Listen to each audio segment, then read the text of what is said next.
Почитувани, Бисера не би била вистинска Антоанета ако своите манири за раскош и луксус не ги манифестирала во Виена, родното место на историската Антоанета.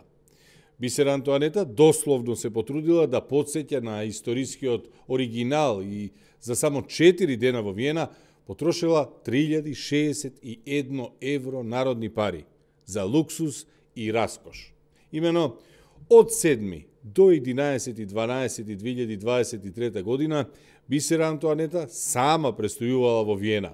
Со неа немало придружба од Министерството за култура или владата. Бисера Антоанета во Виена се осеќала како вистинска кралица. Наместо да изнајми хотелска соба, таа со службената картичка со народни пари изнајмила трособен стан од 70 метри квадратни во центарот на Виена. Веднаш до палатата Кобург, Виенската опера, најелитните хотели и седиштето на ОПЕК. Стан од 70 метри квадратни е стан во кој во Македонија живеат 4 члени семејства. Во Виена, Бисера Антоанета си го приуштила тоа задоволство сама на себе. За само 4 ноќи Бисера Антоанета платила 1213 евра или 74.599 денари за трособниот стан. И тоа кога во непосредна близина каде што била сместена има елитни хотели каде ноќевање со доручок чини 9000 денари, а хотел со нормални карактеристики може да се најде и за 6000 денари.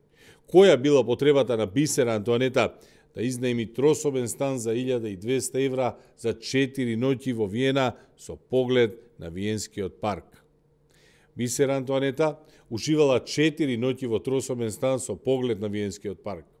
За да отпатува во Виена, Бисера Антоанета си купила повратна авионска карта од Охрид до Виена за 385 евра, која ги платила првим приватно, а потоа од Министерството за култура и подигнала парите во кеш како репрезентација.